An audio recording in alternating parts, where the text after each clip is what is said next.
नमस्कार दोस्तों, हम पढ़ रहे हैं बाबा साहब की बुक जात पात का विनाश और अब हम आ गए हैं छठे पॉइंट पर, जिसका नाम है क्या हिंदू एक समाज है। तो शुरू करते हैं।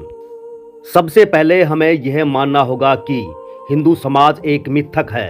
हिंदू शब्द अपने आप में विदेशी नाम है। यह नाम मुसलमानों ने यहाँ के निवासियों को अपनी पहचान के लिए दिया था। मुस्लिम आक्रमणकारियों के आने से पहले किसी भी संस्कृत के ग्रंथ में हिंदू शब्द नहीं मिलता है।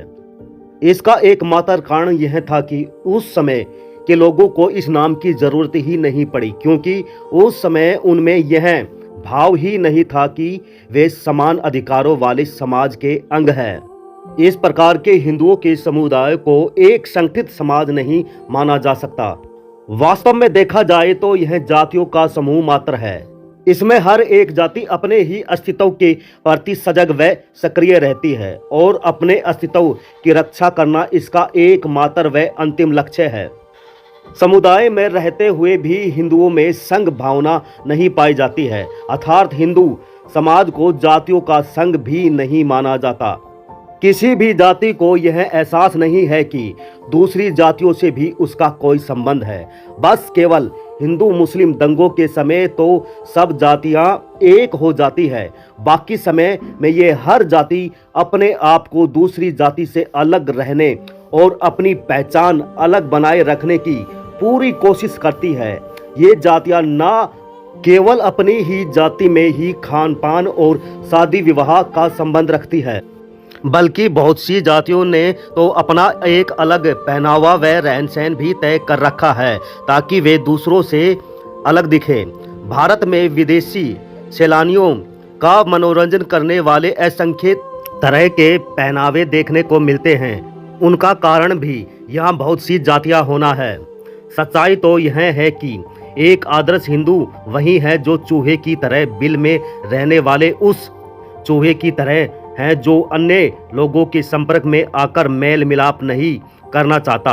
हिंदुओं में सामूहिक चेतना की भारी कमी पाई जाती है। हर एक हिंदू में जो चेतना है वह उसकी जाति की चेतना है, सामूहिक चेतना नहीं। यही कारण है कि हिंदुओं को एक समाज या एक राष्ट्र नहीं कहा जा सकता। फिर भी ऐसे काफ़ी भारतीय हैं जिनकी देशभक्ति उनको यह मानने की स्वीकृति नहीं देती कि भारत एक राष्ट्र नहीं है, बल्कि यह तो केवल विभिन्न समुदायों के असंगठित लोगों की भीड़ है।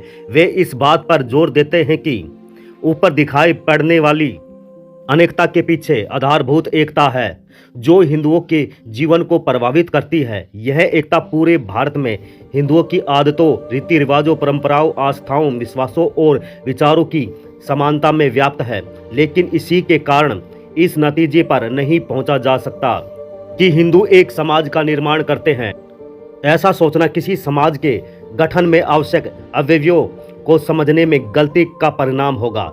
शारीरिक रूप से पास रहने वाले मनुष्य वैसे ही समाज का निर्माण नहीं करते जैसे समाज का कोई सदस्य अन्य लोगों से दूर रहकर भी समाज की सदस्यता नहीं खोता। इस प्रकार एक समान आदतों, परंपराओं, आस्थाओं और विचारों का होना लोगों को एक समाज के रूप में संगठित करने के लिए काफ़ी नहीं है।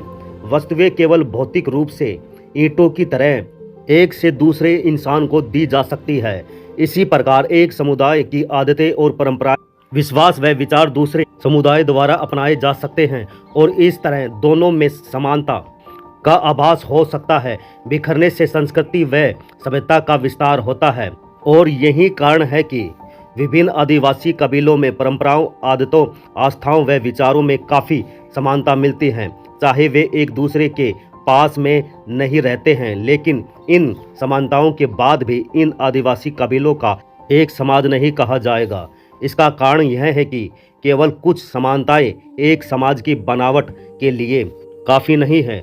लोगों के मिलने से समाज का निर्माण होता है, क्योंकि उनके पास कुछ चीज़ें ऐसी है जिन पर उन सबका समान अधिकार है। कुछ चीज़ों पर सबका समान अधिकार होना किसी चीज़ के आम अधिकार क्षेत्र में होने से अलग है और केवल यही एक मार्ग है जिससे लोग एक दूसरे के साथ कुछ चीज़ों पर बराबर अधिकार पा सके।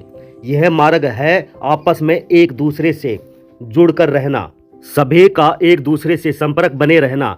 इसी बात को दूसरे ढंग से कह सकते हैं कि समाज में आपसी संपर्क और संवाद को बनाए रखकर ही अपने अस्तित्व को कायम रख सकता है।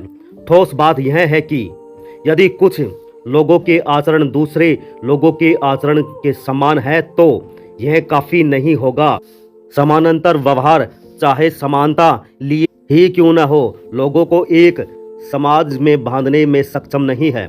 यह इस तथ्य से साबित होता है कि इंदौर की विभिन्न जातियां कई त्यौहार मनाती है, लेकिन समान त्यौहार विभिन्न जातियों द्वारा समान रूप से मनाए जाने पर भी एक समाज के रूप में नहीं बंध पाते हैं। इसके लिए यह जरूरी है कि एक व्यक्ति की सामूहिक गतिविधियों में भाग लेवें और योगदान करें।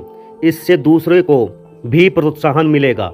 किसी व्यक्ति को सामूहिक समारोह में इस तरह शामिल किया जाए कि वह समूह की सफलता को अपनी सफलता और उसकी असफलता को अपनी असफलता माने। यही वह वास्तविक चीज है जो लोगों को आपस में बांधकर समाज बनाती है। जाति प्रथा, सम्मान व सामूहिक समारोह या क्रियाकलाप को रोककर इसने हिंदुओं को एक ऐसा समाज बनने से रोक दिया जिसका एकता भरा जीवन हो और अपने अस्तित्व में होने का एहसास होने से रोका है। तो दोस्तों यहीं पर छठा पॉइंट समाप्त होता है। अब मिलेंगे अगले वीडियो में। तो इसी के साथ सभी को जय भीम।